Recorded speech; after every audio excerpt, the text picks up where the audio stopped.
Welcome to the Atlantic Treaty Association of the United Kingdom and today's webinar on detecting and countering hybrid threats.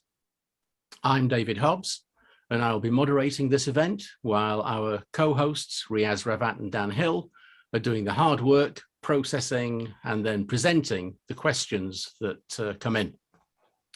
They're also handling the technical wizardry, and we'll try to enable some questioners to pose their questions on screen.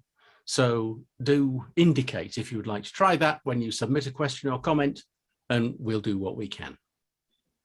So to the business. The term hybrid in reference to threats, operations, and warfare really entered popular consciousness 8 years ago with Russia's remarkably effective hybrid operation to occupy the Ukrainian territory of Crimea. But the concept of using deception, disinformation, subterfuge, false flags, coercion, dirty tricks, call it what you like, to sow confusion and disarray in an adversary, either as an end in itself or in conjunction with the use of traditional military force, dates back to antiquity. And it is a reality that our nations and our societies now face daily. For instance, hostile players seek to tear holes in the fabric of democratic societies. Pluralist societies like ours are based on being able to express legitimate differences and to accept the right of others to hold different beliefs.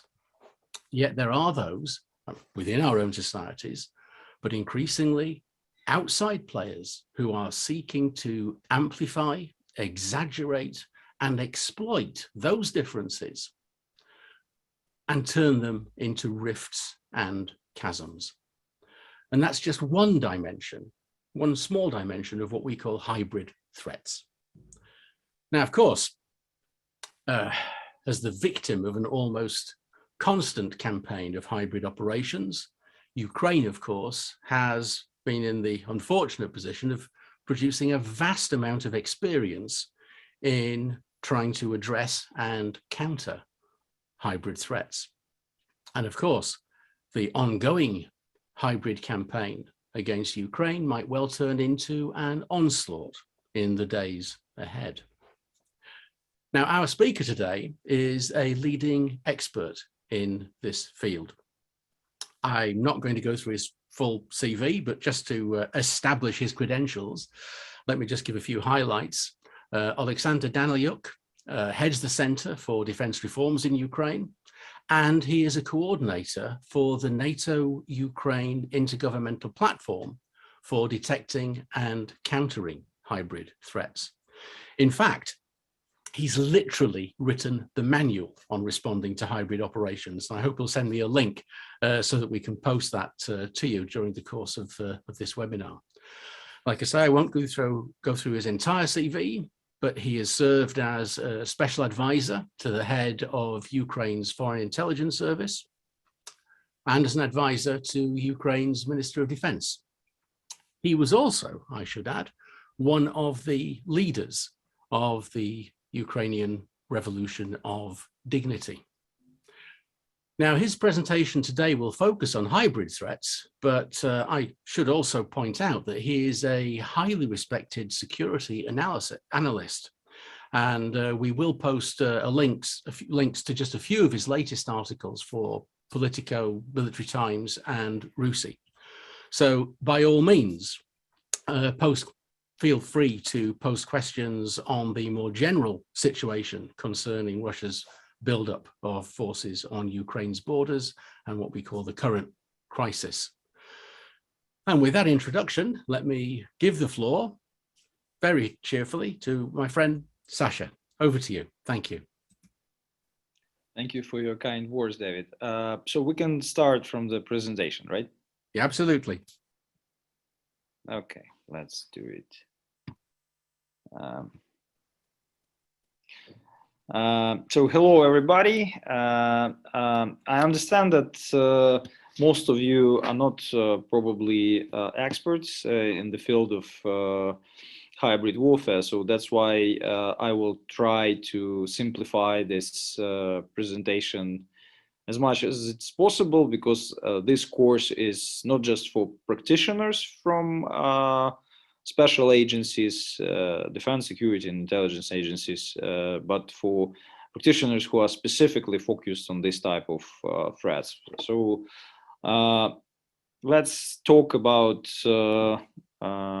the nature of hybrid warfare. And before I start my presentation, I would love to show you one short video, please.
Okay, thank you. So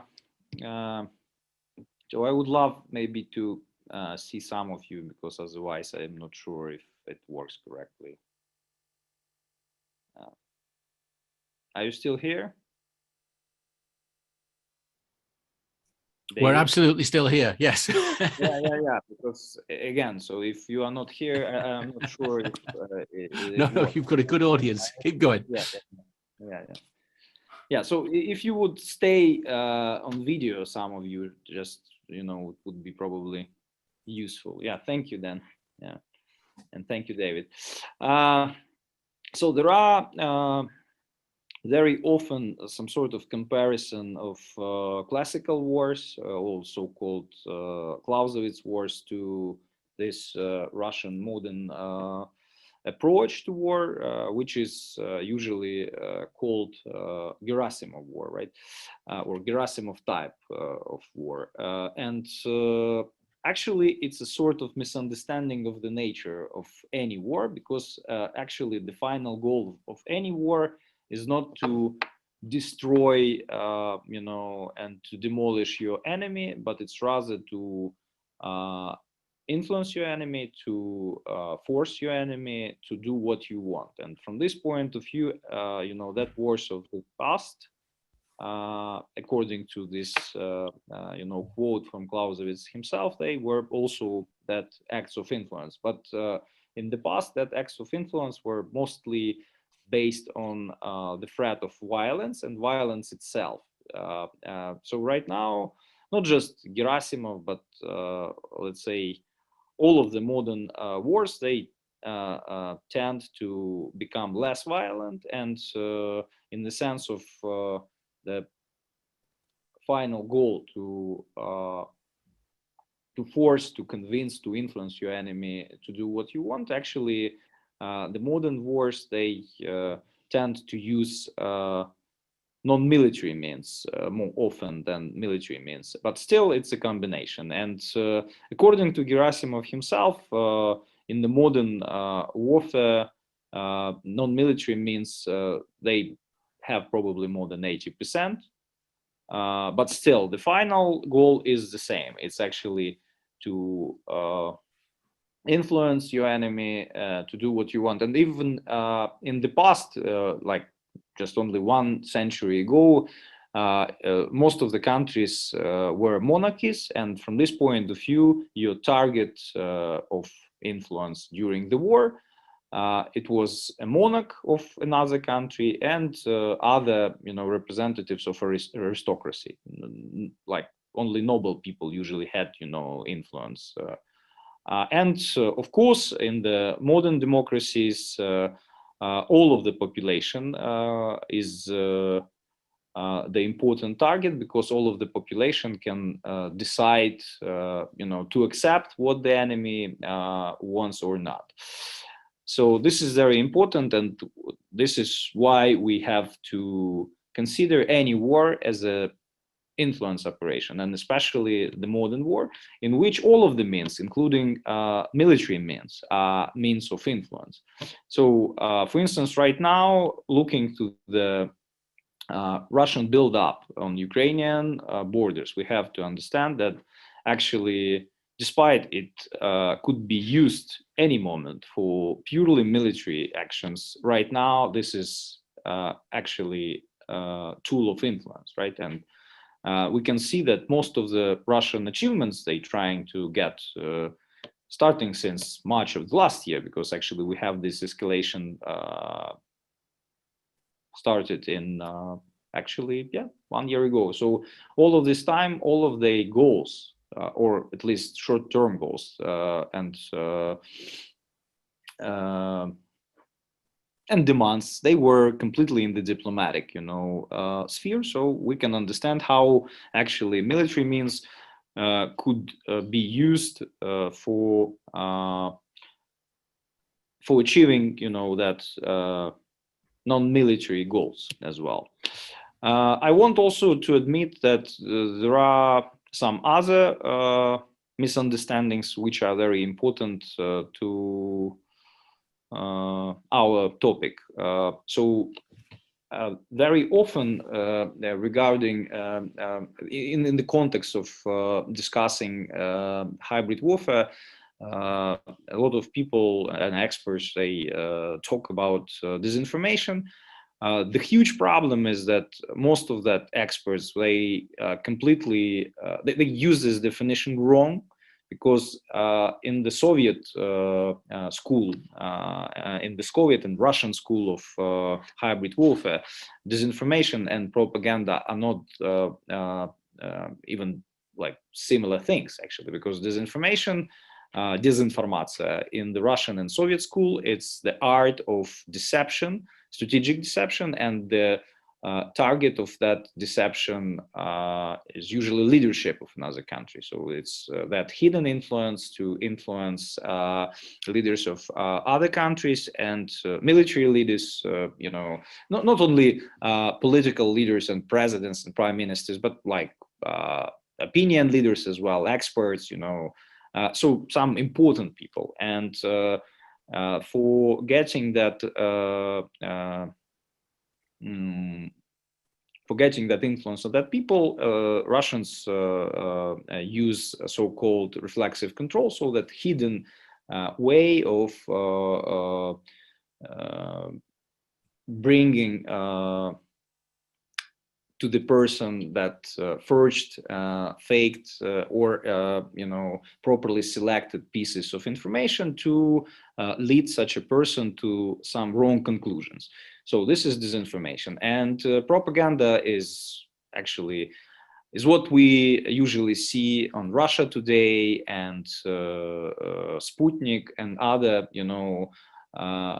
well-known Russian media outlets controlled by the Russian government. And again, because the fact of Russian control on these media outlets is well known, it couldn't be disinformation, because as I said before, disinformation should be conducted in the way which is not known to the object of influence. So this is two important things.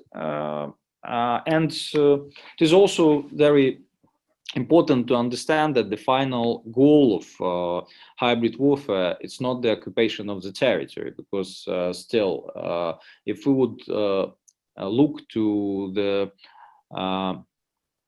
historical examples, for instance, how Soviet Union brought to the power Soviet regimes in countries of what we later started calling Warsaw Pact. Actually, after 1945, most of that countries, they had, democratic elections, and they had democratic governments in which communists never had a majority. And despite Soviets had their forces in these countries, that governments were still very often not very pro-Soviet, and actually using electoral frauds and coups and a lot of other non-military activities. Soviet Union managed to establish that pro-Soviet dictatorships in all of those countries. And this is like very good example of how Soviet and Russian school works. And again, we have to understand that hybrid warfare itself is nothing new, and this is just sort of little bit upgraded version of that Soviet school of subversive activities and that so-called active measures. And again, it's also very important to understand who is in charge for hybrid warfare. And this is not conventional military generals, because as we understand hybrid warfare itself, it's very multidimensional phenomena. So hybrid warfare, it's that synchronized attacks in different could be in almost any spheres of our life, attacks on vulnerabilities to achieve that final goal, which is usually not, again, occupation of the country, but establishment of pro-Russian regime in the country, which ideally should be internationally recognized and as a result sustainable. Of course, this is like the final goal of the war, but this war could have some battles in which, for instance, the task would be to undermine security in just some of the sectors, like energy security, or to undermine bilateral relations of some countries, like it was done to Ukrainian-Polish relations. And again, it's maybe less known, but Russian operation to undermine Ukrainian-Hungarian relations, it's a very important issue right now, because we saw Hungary, visiting the leaders of Hungary visiting Moscow just on the peak of the crisis. And it's not just betrayal of Ukraine, but definitely betrayal of NATO. And from this point of view, it would be useful for you to know that Russians weaponized Hungarian minority in Ukraine to undermine Ukrainian-Hungarian relations. And it is very interesting because from the beginning, the final goal of that operation was not creation of preconditions for some sort of unconventional warfare or armed fight for the independence of that minority, and even undermining of the bilateral relations of Hungary and Ukraine was just a tool, because actually the original idea, the original intent, the original plan of the Russian Federation was to use that let's say new bad attitude of Hungary towards Ukraine as a tool against Ukrainian membership in NATO and Ukrainian collaboration with NATO. And the last example of that successful operation was position of Hungary towards Ukrainian membership in NATO Cybersecurity Center. This country blocked actually Ukrainian membership in this center, despite all of the rest countries were completely okay with that. So a few words about the operation itself, and it is a very good example because it shows us that hybrid warfare is not only multidimensional in the sense that actually it's a combination of operations in very different dimensions, not only in military dimension, but in political,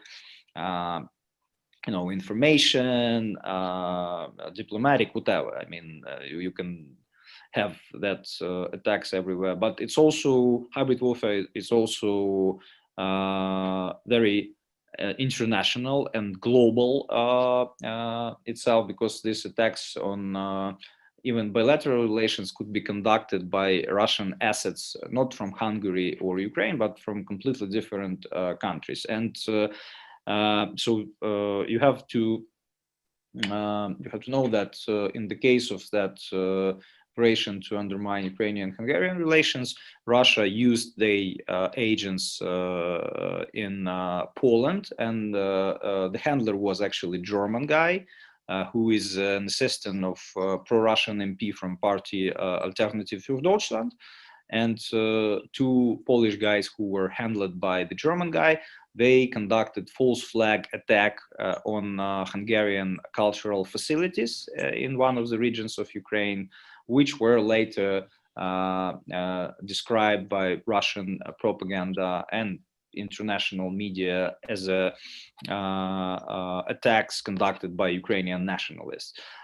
Fortunately, mostly due successful cooperation between Polish and Ukrainian counterintelligence agencies, Poles revealed that plot. They arrested that two guys. They were from far-right pro-Russian organization Falanga, and even despite of that, Hungary, the Hungarian government never started, any diplomatic tensions with Russia, despite it was completely clear that Russia actually attacked not only Ukraine, but Hungary in this way as well. So yeah, this is one of the examples. And again, so to explain you who is in charge. So because these operations are conducted in this secret way, and these operations, they require the like orchestration of that, all of the government and non-government means any country has. In charge of these operations are usually intelligence services of the country. And in the case of the Soviet Union and in the case of the Russian Federation, we have to understand that for instance, it would be rather GRU than General Staff of the armed forces of the Russian Federation who would plan, a hybrid warfare operation. But it could be as well SVR, it could be Fifth Service of FSB, which is, despite FSB's counterintelligence agency, it has this Fifth Service inside, and it's like intelligence agency inside of the counterintelligence agency. And what is also very important, it's to understand that Soviet and Russian modus operandi of intelligence agencies are very different to what forms and methods and philosophy Western intelligence agencies have. So the most important product of Soviet and Russian intelligence agencies is not actually intelligence itself. So the key function is not gathering intelligence, is so-called influence operation. So this function was always the most important, and these influence operations, they, from the very beginning of even existence of the Soviet Union, it was a tool of not just creation of some sort of beneficial conditions in the international relations, but that was a tool of international expansion. So as you remember, in 1917, when Bolsheviks came to power into the Russian Federation, they still had that idea of the world revolution and establishment of the World Communist Republic. It is very important because we have to understand that subversive and global capabilities which Russia inherited in 1991, that was actually the tool which was originally prepared for actually not occupation of the rest of the world, but for creation of co-thinkers in other countries, other communists, other left thinkers, and to creation the preconditions to bringing these people to power. So from the very beginning, all of the tools, all of the philosophy of these agencies, they were aimed on this. And we have to say that from this point of view, Soviet Union and that people who actually became to power, they probably, I mean, it was nothing like that in the human's history. I mean, comparing to that idea of the world communism and the world revolution, all of that ideas of Islamic State, I mean, or even, that new order, Nazi order in Europe, it's less global, I mean, that nobody else in the history, at least among that who was successful, ever had that ideology. And again, they were very serious about that, because we have to say that people who came to power in 1917 in the Soviet Union, that people were actually international terrorists and people who were engaged in assassinations of members of royal families, robberies. They were trained as a very efficient and good illegal operatives who actually were trained to live in the underground for years. And that's why it was not difficult for them to establish the very efficient international intelligence network for both espionage and subversive activities, because even before 1917 they were that international network of co-thinkers, because it was not only Russians in that network, it was a lot of people from other countries, including United Kingdom and USA and any other countries. So that's why Russian school is based on real probably the best in the history practical experience, which is even longer than the existence of the Soviet Union and Russian Federation itself. And in 1991, despite after the collapse of the USSR, this idea of the world revolution obviously disappeared, but forms, methods, tools, networks, both, handlers and assets, not only in the Russian Federation, but also in all of the countries of former Warsaw Pact countries, they became some sort of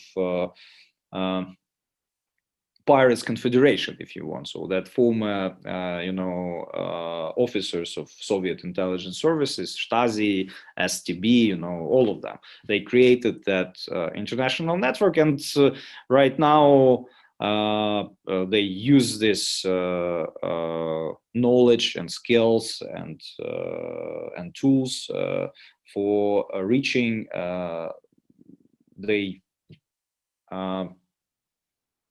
just political goals, just to still, if you not interested in ideological allies, it's even easier for you, because you can bring to power just anybody who is loyal to you. And that's why we can see that Russians expanded significantly their cooperation with far-right groups globally. So it's not just leftists right now, it's far-right organizations who are very pro-Russian. And again, what is also very important, that in the hybrid warfare itself and in the humane techniques, which are heart of hybrid warfare, Russians always were keen to use false flag operations, including false flag recruitment. And that's why, and we are absolutely, we are absolutely confident about that, that there are a lot of international networks who are controlled by Russians, but at the same time, people who are in that networks, they believe that they are engaged in completely different activities by completely different organizations or even government agencies.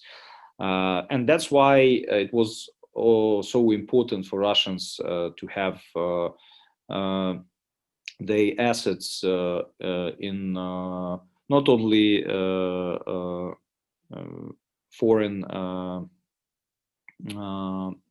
other countries' intelligence agencies, but even in the foreign affairs organizations, because if you have such an asset in, for instance, Foreign Office of the United Kingdom, and even this person couldn't be important at all, but you can use this person for false flag recruitment, and you can actually use people who would never work for the Russian Federation, pretending that this is some missions paid and organized and orchestrated by Her Majesty intelligence instead. So just one of the examples. Yeah, so this is the most important information about key pillars of the hybrid warfare. And let's talk a little bit about what could be done to detect these activities and to anticipate and to counter them. So what is very important, as I mentioned, the nature of hybrid warfare is multidimensional. So the first step for any government to build the proper detection of hostile hybrid activities, it's building of cooperation between different agencies.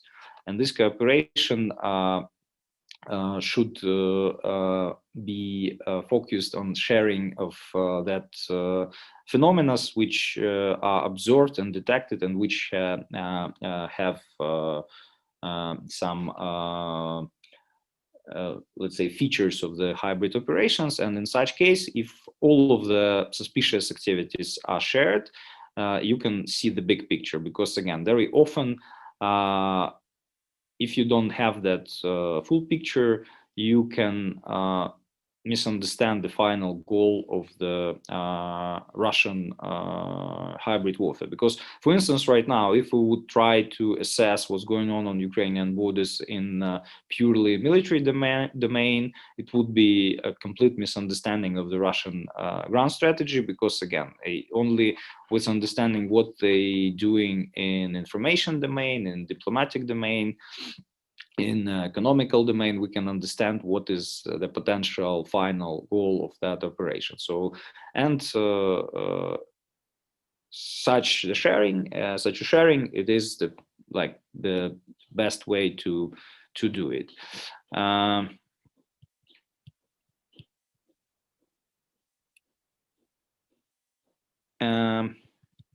Yeah, so again, how would we know if some activities are conducted by Russians if they are not like conducted by Russian military forces or Russia Today and Sputnik media outlets? I mean, that if we believe that hybrid warfare is a secret operations based mostly, and for that we again need to understand that some of the activities which are disguised as activities of some other entities, natural social activities or behavior of non-government actors, they are orchestrated and controlled by Russians. We need to know about at least some of that assets of the Russian Federation, and we need to follow their activities. For instance, if we know that American expert or journalist or far-right group in Germany or some businessman in Austria or in Czech Republic, they are actually Russian assets. And we know that for sure. We can actually follow the activities of these groups, people, entities, and look into what they're trying to do, how they trying to influence the situation, people, government officials. We can understand what could be the goal of the Russian Federation in this domain, this secret hidden, agenda of the Russian Federation. And what is also very important that if we manage to organize monitoring not only activities of this particular already detected tools of Russian hybrid warfare, but to manage monitoring of other activities, we could find that some other unknown for us as a Russian assets entities, persons, they do some actions which are synchronized with that actions of known assets. And this is the way for us to start thinking about, so we can actually can start consider that persons originally as the suspects, that they are actually also assets of Russian secret services. And later, if we we can see that this is like very often, which these entities, persons, organizations are synchronized with Russian activities. We can be, to a certain extent, sure that they are either under control or under influence of the Russian Federation. And later, it's a matter of counterintelligence to understand what sort of relations of these people, organizations, entities with Russian agencies, and if they even understand that they are manipulated by Russians. Because again, very often, as I mentioned, it could be false flag recruitment, false flag influence, or it could be so-called useful idiots. So people who just don't understand that they are manipulated, and they just truly believe that the information they got from somewhere, it was real, and that information through reflexive control manipulated them to behave in the way which would be beneficial for the handler, for the Russian Federation. So this is how early detection works. And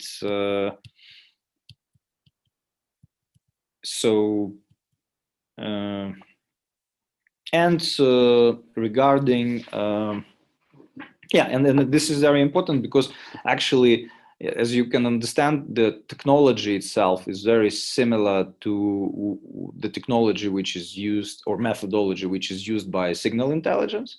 Because actually, if you know about some stations, or some signals which are, belong to some enemies, equipment or activities, you can also find that synchronizations globally, and as a result, you can reveal something new. And this is actually, let's say, to some extent, adaptation of the same methodology to the needs of the hybrid warfare. And regarding anticipation of hybrid threats, we have also adaptation of so-called method of indicators and warnings, which was developed in 50s and 60s by mostly defense intelligence analysts originally. Yes, and we have the adaptation of this methodology to our needs, and we developed it to bow tie analysis, which I will explain a little bit later. So few words about how this hybrid warfare anticipation should work. So this is also the product of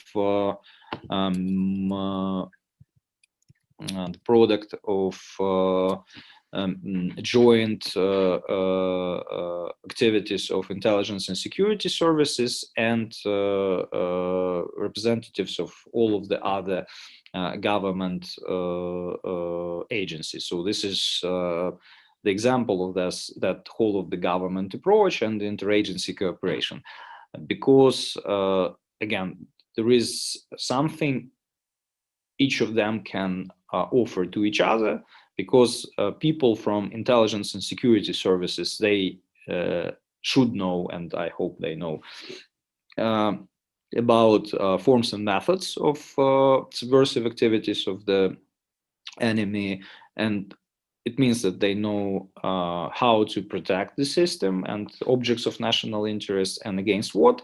And subject matter experts from specific government agencies, they know about specific national interests in this field and specific vulnerabilities these national interests could have. And as a result, they can provide this information to the experts from intelligence community, and they can together develop potential scenarios of attacks on these vulnerabilities of this the most important national interests.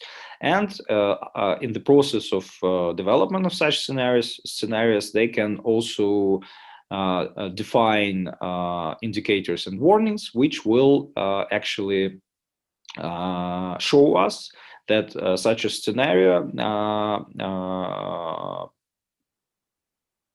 has been started, right? So we can see that through that indicators. And it's also very important because usually in the time of crisis, you don't have a lot of time, and it's very difficult to reach any consensus, like for instance right now in Ukraine, and we can see that there are very different assessments of what's going on, what's the final goal of the Russian Federation, etc.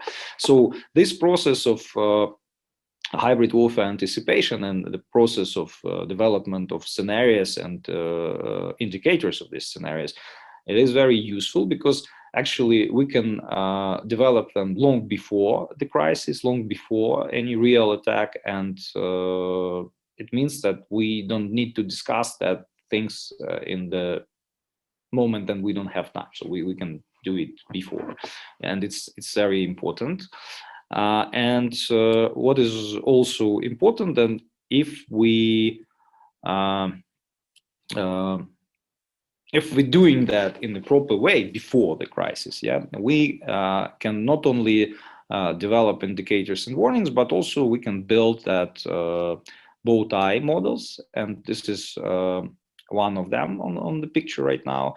So if we know as a result of our anticipation, we know that this or another national interest has some specific vulnerabilities which could be used by the enemy in the hybrid attack, we can also predict what sort of actions could be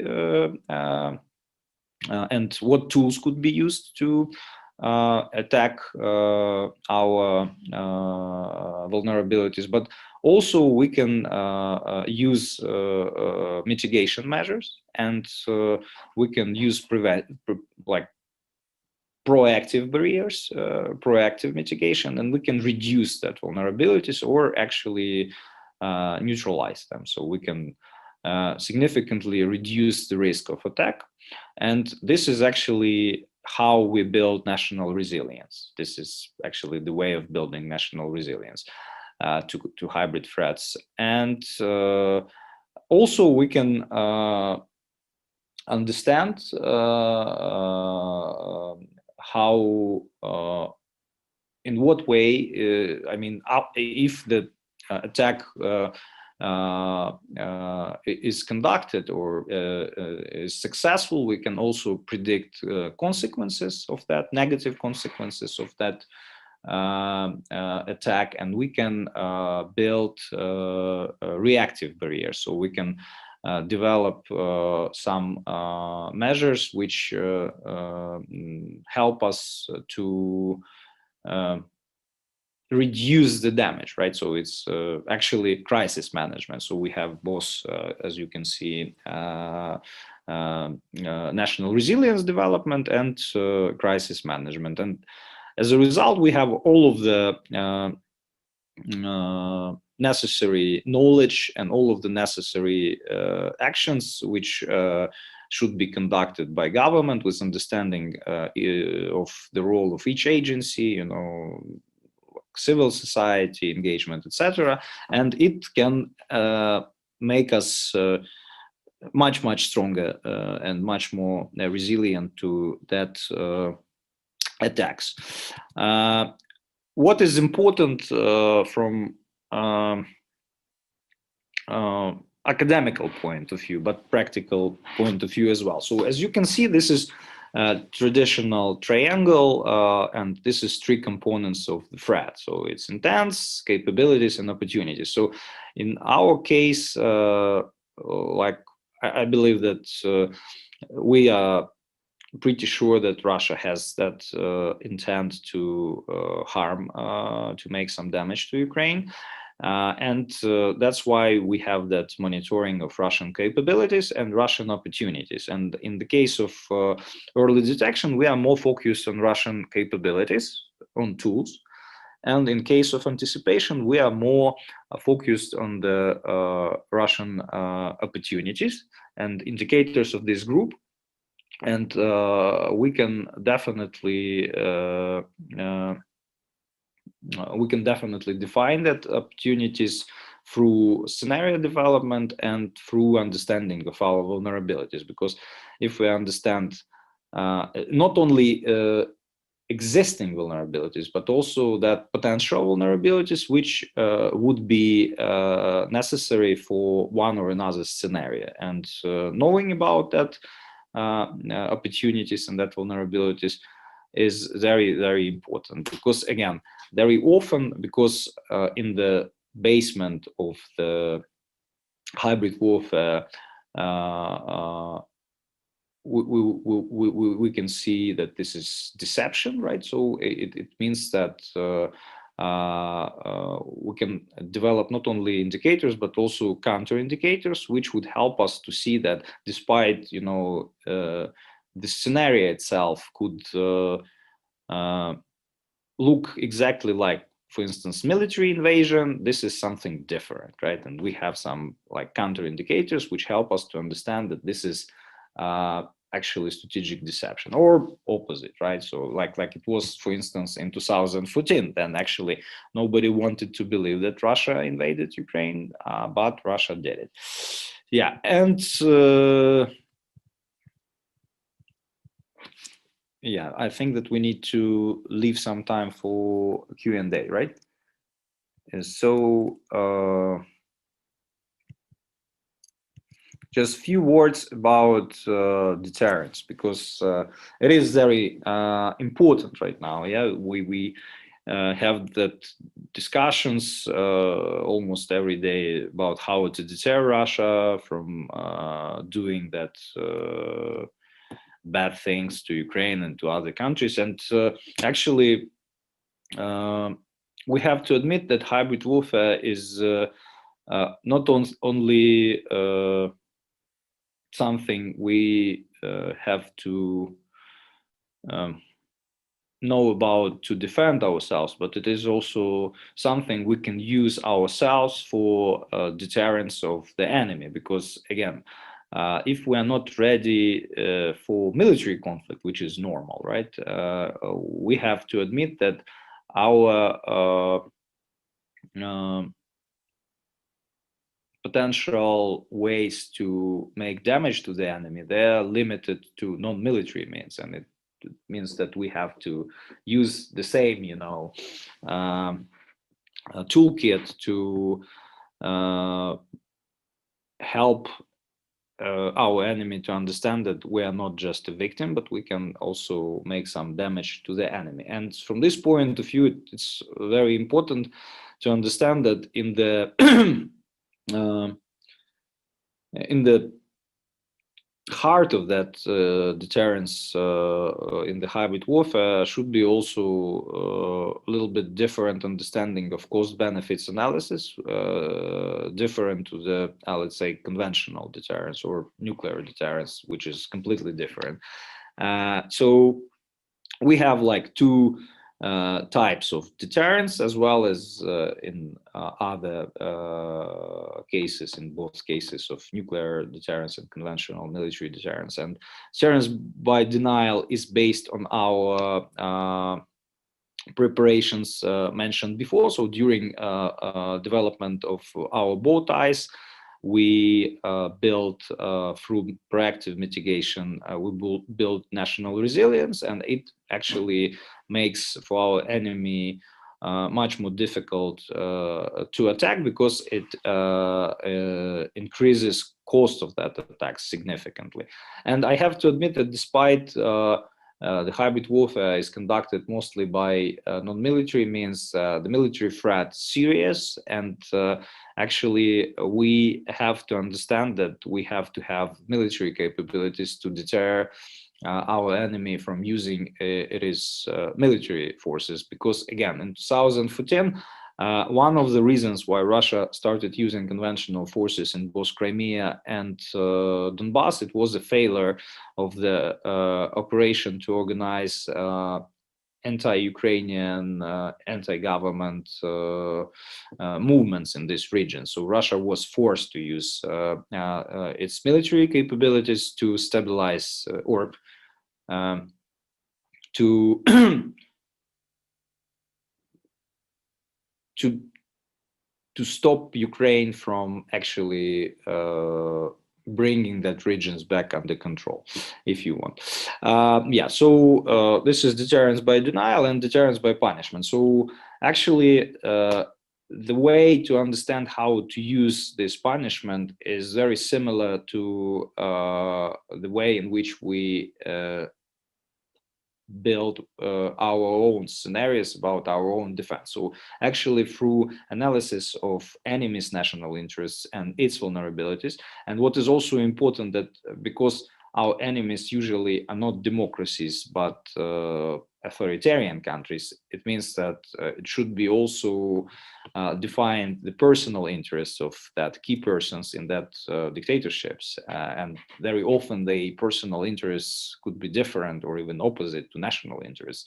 And to develop a set of tools which could be used against that interests, and communicate actually to the most important groups in that country, that in the case of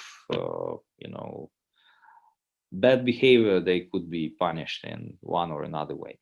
So thank you for your attention, and we can start questions and I believe answers to them. Sasha, thank you very much indeed for that.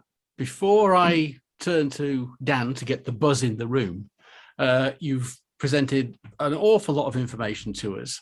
And what I'd like to try and do, because I know that you're also very closely following what's going on your borders, is ask you about the role you anticipate hybrid operations to unfold over the coming weeks.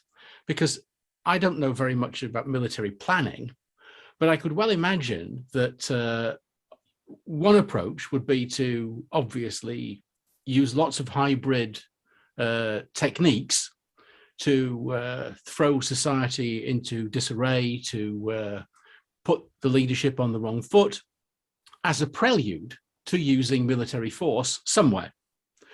On the other hand, if those things start to happen, that's almost a warning. And so maybe what you would simply get is a simple plateau in hybrid operations and then suddenly military surprise. I suppose what I'm asking is, what do you envisage? Will there be some particular hybrid actions that might take place, which will give you a clear indication that you're on the threshold of experiencing the actual use of traditional military force?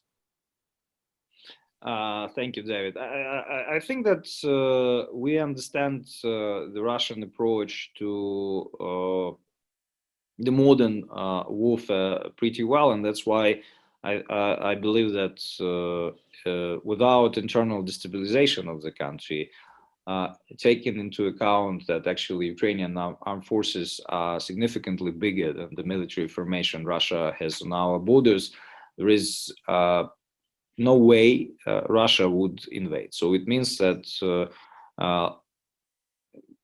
exactly like it was in Kazakhstan right now, you know, I mean, then actually Russians organized, you know, that internal destabilization to organize that coup to replace Nazarbayev by Tokayev and to send just very limited number of troops to secure this process, because again, Nazarbayev otherwise could use his loyal, you know, forces to stop that process.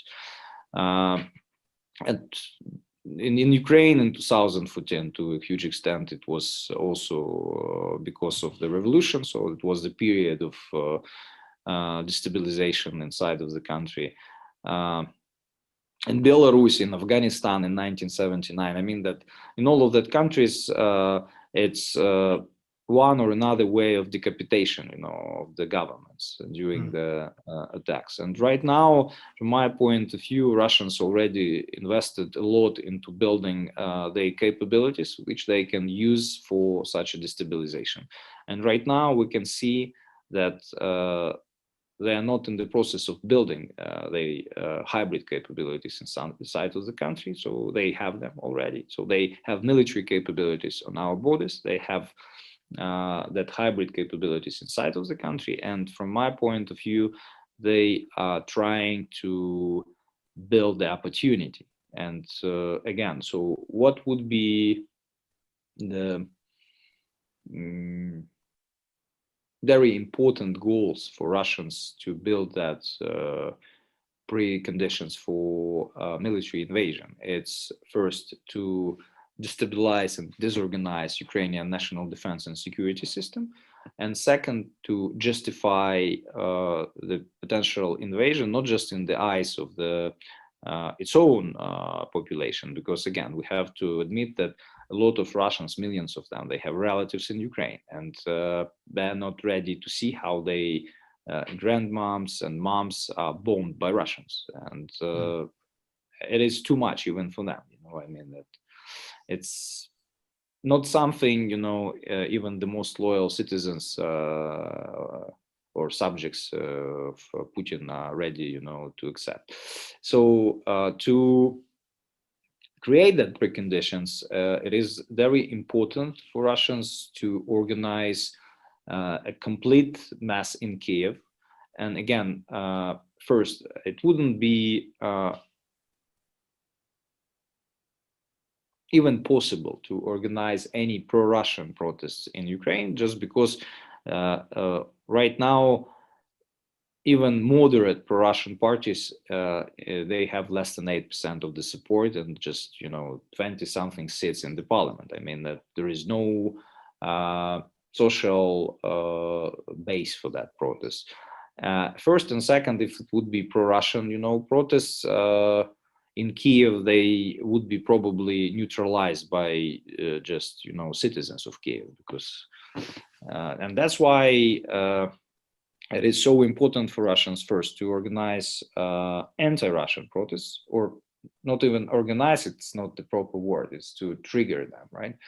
and to make them violent, and to use that hybrid capabilities they have in the form of the assets inside of the patriotic organizations, inside organizations of Ukrainian veterans, inside of the Ukrainian law enforcement and security agencies, to conduct false flag coup against the government of Ukraine, and to decapitate this government, and to create both legal and military preconditions for invasion. Because if in Ukraine we have no legitimate government, if we have this Nazi coup, and first, army is disorganized, so it means that advantages it has right now would be neglected. And again, the invasion in such case would be considered as a humanitarian one, in which Russia just wants to protect people of Ukraine from Nazi coup, organized coup in Kiev, and to protect objects of critical infrastructure, such as nuclear plants, nuclear energy plants, and ammonium pipeline, and that sort of things. Because again, this is too close to the territory of Belarus, and it is just sort of danger for their people. So this is what they probably trying to get. To create this situation, they need to start protests in Kiev. They need to create some preconditions for that protests, and right now the best possible way to create that natural protest is to force Zelensky to start implementing Minsk agreements in that way in which Russia wants it to be implemented, which is complete betrayal of the national interests, and obviously it would be a trigger for mass protests everywhere, very natural protests, because again, so it's even worse than capitulation, because it's a sort of recognition of the current status quo, in which we have technically part of our country occupied by Russians, but we will recognize that part of the country occupied by Russia.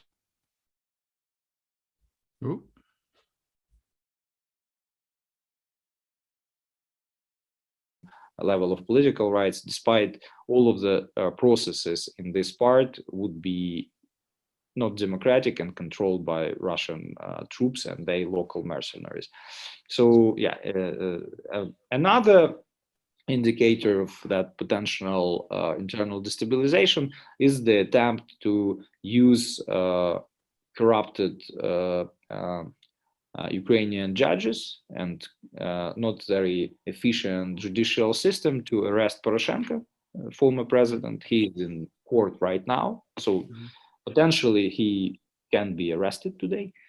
And in such case, of course, it would be additional trigger for more or less the same group of people, because again, his voters are obviously anti-Zelensky, and most of them are former veterans and representatives of, let's say, more patriotic part of the society. I think that the arrest itself wouldn't be enough to create that ideal storm, but at the same time it would be important, because in such case Poroshenko would stop being let's say wise, and he could start using his own money actually to support that protest, which is also good, you know. So yeah, this is my vision of the situation, and we have a lot of indicators that Russians definitely looking for this scenario. And regarding Russian capabilities, unfortunately, in 2014, but mostly in 2015 and 2016, a lot of Russian citizens joined Ukrainian armed forces and National Guard troops as a volunteers. Mostly they joined so-called Azov regiment, at that time Azov battalion, and these people are not just Russian nationalists. A lot of them are known because of their long-term special relations with Russian secret services. And right now we have the people in Ukraine, they have Ukrainian citizenship, they have a high status and recognition inside of these groups. And obviously Russians don't need them to conduct, assassinations of the president and other leaders of the country themselves. They need them only to take responsibility. And they can talk as a representatives, not Russian nationalists, but Ukrainian nationalists, and this is very dangerous. And again, Russians invested dozens of millions of dollars into creation of a lot of Ukrainian far-right groups. They never been popular. They never had any chance to be elected. Even moderate, not even far right, just right parties are not represented in the Ukrainian parliament. Ukrainian society is conservative, but not in that, ethnical nationalist way. Yeah, it's like rather political nationalism, which is based on the idea of Ukrainian independence and the identities of Ukrainian citizens as citizens of Ukraine who are ready to actually fight for this independence. But despite of that, we have that groups, and again, not even after 2014, even before. For instance, in 2004, it was more or less the same scenario during the Orange Revolution. David, you remember that? Was also attempt to describe that time president or that time candidate Yushchenko as a Nazi. And it was also a lot of false flag operations, including, you remember that cadets of the police academy of Kiev who were disguised as a Nazi and who supported by their march Yushchenko in the center of Kiev. So I mean that we can see that the scenario is very similar. They developed it a little bit in 2014, and again, the right sector itself was just invaded by Russian agents. A lot of deputy heads of the right sector, they right now are known Russian agents like Ilya Kiva, who actually joined pro-Russian party and who is one of the MPs right now in the parliament, one of that just 2 dozens of them, and who is like the most anti-Ukrainian MP, and some other guys who also left Ukraine, who are in Canada right now and in the US, and they advocating Ukrainian neutrality and other, and promoting other Russian ideas. So, I mean, they definitely have a lot of that people. They definitely can use that vulnerabilities we have in our territorial defense system, and they definitely trying to be engaged in the process of establishment of that local self-defense, militias, which is somehow appeared as a part of our legal system for territorial defense. So we can see that they obviously looking for that opportunities to use their capability. Sasha, thank you very much indeed. Dan, I know, has been monitoring the buzz from the room. So can you pick out maybe the top theme for the time being? Thanks. Oh, yes. Thank you, David. And thank you so much, Sasha, for the presentation and comments. I've got one to begin with from Karen, which also sort of comes into play a question that I have myself. Karen wanted to know what role civilian organizations, NGOs, think tanks have in the detection of hybrid threats. And I wanted to follow up on that and ask specifically about open source intelligence. How can we gain this information, through open source means to find out what Russia might be planning? Thank you, Dan. Thank you, Karen. It's a good question. You know, most of the activities conducted in the field of the hybrid warfare, it could be tracked through open source intelligence for sure, because despite that disguised as some natural, you know, or non-linked to Russian services activities, you can find them. And as I mentioned, if you know that Russian assets, that they agents of influence, you know, they front, you know, organizations, you can definitely see the tectonical, you know, processes. So you can see like big movements, right? And actually, it's very difficult to hide them, and especially because again, very often in the modern world, in modern democracies, leaders, unfortunately, they get the information not through reports of intelligence agencies, but through media. That's why media, not in the form of propaganda, but in the form of disinformation, is so important. One article in New York Times can mislead, you know, the whole government, you know. It's first, and that's why you can see that probably if we know that this guy who spent 15 years as a you know, special correspondent of New York Times in Moscow, you know, and suspiciously has been detected many times in synchronization of his, you know, messages and narratives with what Russia would love to see. So if this person is pushing the narrative that actually there are some Ukrainian nationalists who are going to overthrow the government immediately after the Minsk agreement, so it's a good indicator. And we can see that Andrew Kramer did it just this morning, right? So it's actually what we can see for sure, right? And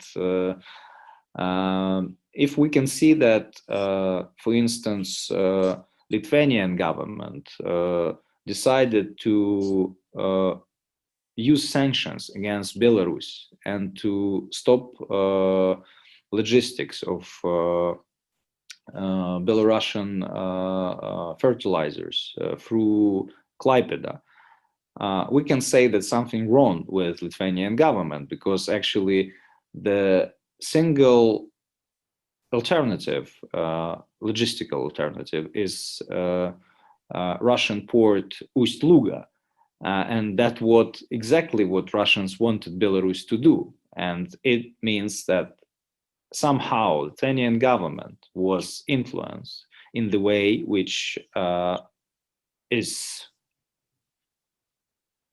very beneficial for Russians, and actually in the way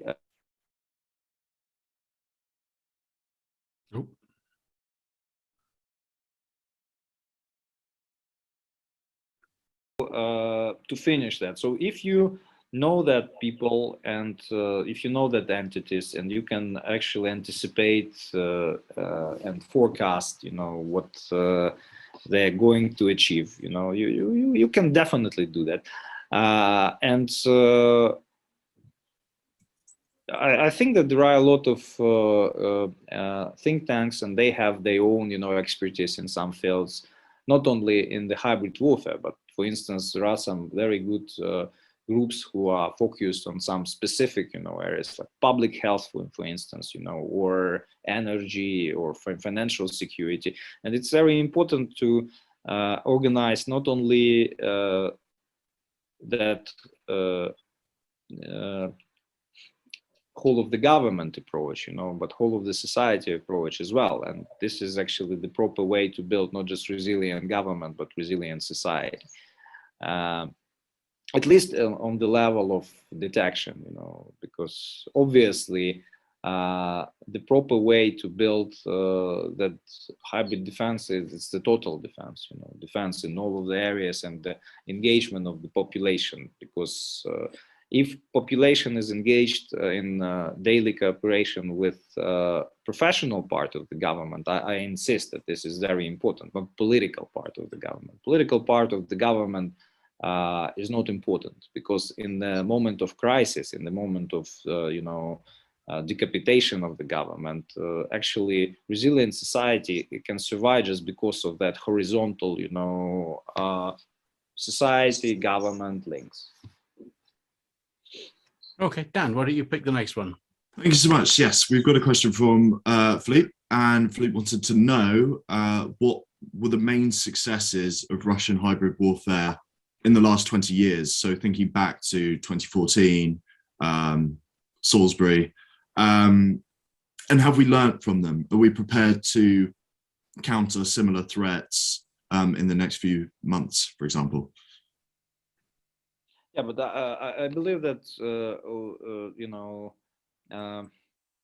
right now there is a huge success. So just on our eyes, Russia annexed Kazakhstan, and it's probably I mean that from democratic values there is no difference, right? But from the point of view of national sovereignty, it's a big deal, because actually Russia overthrew Nazarbayev's regime, which was not democratic but was independent, and actually established Takayev's regime, which is actually, let's say, more dependent on Russia. And the same story with Lukashenko. So that protests against Lukashenko, who is actually terrible, and Nazarbayev is not my hero as well, as you can understand. Actually, that protests in Belarus, they were orchestrated and inspired by Russians, and all of that accusations Lukashenko made about Russians who financed, and supported by other means, all of that anti-Lukashenko protests. I mean that it's completely clear. Even one of the leaders of the opposition, Babarika, who is actually still in jail, he was head of the Gazprom Bank, of Belarus. And it would be ridiculous to say that it was not done by Russians. And if we want to be specific, it's completely clear that Russian interest in potash, in Belarusian potash. It's one of the reasons why specifically GRU is responsible for that, because that was something they wanted to get all of the time. And I mean that two bad countries, but to some extent independent, they will be, they will be brought back to something which will be very similar to the Soviet Union, restoration, and Kyrgyzstan as well. So that last, so-called revolution in Kyrgyzstan, brought to the power the most pro-Russian leader of all of the time, despite, all of the revolutions before. They brought more and more pro-Russian leaders each time. I mean that it's a very logical process. And I think that the next step will be Tajikistan. And but all of them are members of Collective Security Treaty Organization. But what will be new, I think, Uzbekistan actually. This is something, and Armenia, of course. So this is that countries who are obviously will be very soon, brought back to that hugs of Russian bear. And Russians would love to see Ukraine also as a part of that, but I think that we are too big, to be digested in one step. So that's why Russians wanted since 2004, maybe even since 1991, because we can see some, indicators of that preparations to divide Ukraine into pieces, and to digest left bank of Ukraine, originally, and to think about other parts later.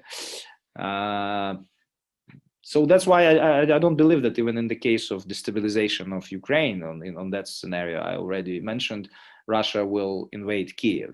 They will rather invade Kharkiv, and we'll see what would happen, and later will try to move their forces to Odessa, so just to take region by region. But regarding Salisbury, I think it's also important to understand what happened in Salisbury, and that what was the real, motivation of Russians to do that, because again, if that was task to kill Skripal, he could be killed in the way, some other Russians, or to be honest, a lot of Russians were killed on your soil, including Berezovsky, and again, it would be any problems for Russians after that. I think that actually originally, if we would see who actually leaked that information, and who helped, the West and the United Kingdom to find out that that was GRU, we will find that some, known SVR, assets were engaged in that. So we have to understand that maybe it was a part of Russian, internal struggle for power. And before Salisbury, just professionals knew even about existence of GRU, and GRU could start, their own negotiations with the West, selling their own vision of how to rebuild relations, how to bring some new leaders to power. Right now, they're even more toxic than, SVR and FSB. So, so that's why I think that Salisbury definitely was hybrid, but at the same time, it was not hybrid in that way in which you would think. It was not originally intentional attack on the British interests. It was actually, if you want, operation to undermine potential British GRU relations. Sasha, I'm going to try. Let me just try to, since we're back in the UK, so to speak, now with what you've just been talking about. There are a couple of questions here which are very relevant to the UK situation. I know you're quite familiar with the way our security services are structured. And for example, we have, I won't go into the names here because everyone's supposed to have their anonymity, but thank you. Excellent questions to a couple of people here. You'll recognize them as I go along. But we have devolved police forces. We have separate intelligence services. And of course, there are many civilian agencies which might be involved in identifying and helping to counter hybrid operations and hybrid threats. I mean, who would have thought that you would need health professionals to help counter, a hybrid campaign launched from outside, not just against the UK, but against the European Union. How can we bring those civilian assets, or accustom those civilian assets to operating together and helping them develop a culture, if you like, so that they are prepared to step up in a coordinated response to hybrid operations? Terribly complicated issue in a pluralistic society such as ours. I think that the first step towards the establishment of that, cross-government and cross-society capabilities, it is to start training for representatives of different government agencies, to understand not only the nature of the threat, but the forms and methods and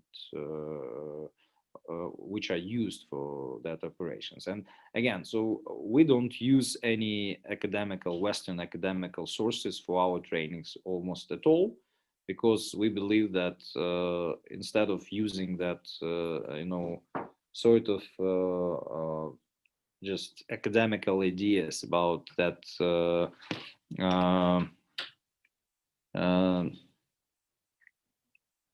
like very hypothetical, things we can use as a source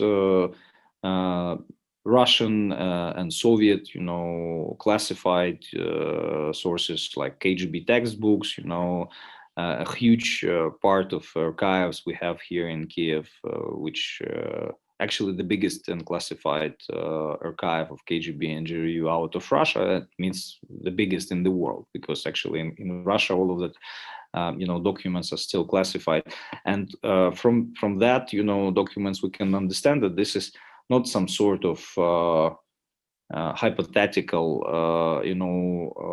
methodology. It's not. It's very scientific. They have their own approaches to how to conduct that operations, and yeah, it is mostly based on humane tactics, but it's like much broader than that, because still, like, even in the military, even during like big conventional wars, like during the Second World War, the role of deception was critical. I mean, that without ability to deceive your enemy, I don't know, Nazi would probably invade, United Kingdom. I mean, Enigma was the good, example of that, and a lot of other, important operations. So the understanding that art, because this is an art, this is the first step toward building that culture across of the government, across of the society, and bring to the same room people who understand it, who are not like hypothetical academical experts, but who actually know this forms and methods, who can actually detect them and see them in the modern context, yeah, and who can be that sort of out of the box thinkers, because again, so I think it's a huge problem, because since 1991 you lost that art, because you were focused on that enemy which are not serious. And right now, in the middle of the great power competition, you have to understand that actually that mujahideens are not serious enemy, at all. And to some extent, they could be also only proxies, for great powers. And you have actually to rethink probably what happened in 90s, and in 2000s, and who actually could be interested in that, and why, all of that processes happened, because if we believe that, all of our problems are just because of mismanagement, right? Yeah, to some extent it could be also mismanagement, yeah, but mismanagement or the lack of proper governance, it's also a vulnerability, right? Very obvious one, and if you have that industrial scale of assets in other governments, and you have a much better environment than in the Cold War, and you can do whatever you want. You can buy, big media outlets officially in London, and spread newspapers free, free newspapers for citizens of the UK. You can do a lot of other things, without even any need to hide, So probably we, if we understand that Russians never stopped hostile activities against the West, and this is not just my assessment, actually in 90s that was more or less general assessment of all of the people who were trained to stop Russians, and politicians decided that they are not needed anymore, that they were not needed anymore. And that's why you significantly reduced even your ability to detect that activities. So we need to bring that people back to the table, and ask them what they think, because if we have conspiracies as a important part of Russian hybrid warfare, it's not very useful to believe that all of the conspiracies are conspiracy theories, right? I think on that note, before we all start descending into jokes about our own national governments, let me thank you, Sasha, for an absolute tour de force. It was fascinating to hear from you. I wish we'd had more time because, of course, the ongoing situation on your borders, the completely artificial crisis created by Russia, which is engaging us all at the moment. I'm sure we'll be having many more sessions, and I hope we're bringing you into many more of them as well. But on behalf of all the participants, thanks to you, Dan, by the way, for helping me out, and Riaz, who had to depart earlier. Thank you, everyone, for participating, and I look forward to seeing you again at future webinars and eventually, I hope, live events for the Atlantic Treaty Association of the United Kingdom. Thank you very much, everyone. Thank you, David. Thank you. Bye-bye. Bye-bye. Thank you. Thanks, Sasha. Thank you. Thank you.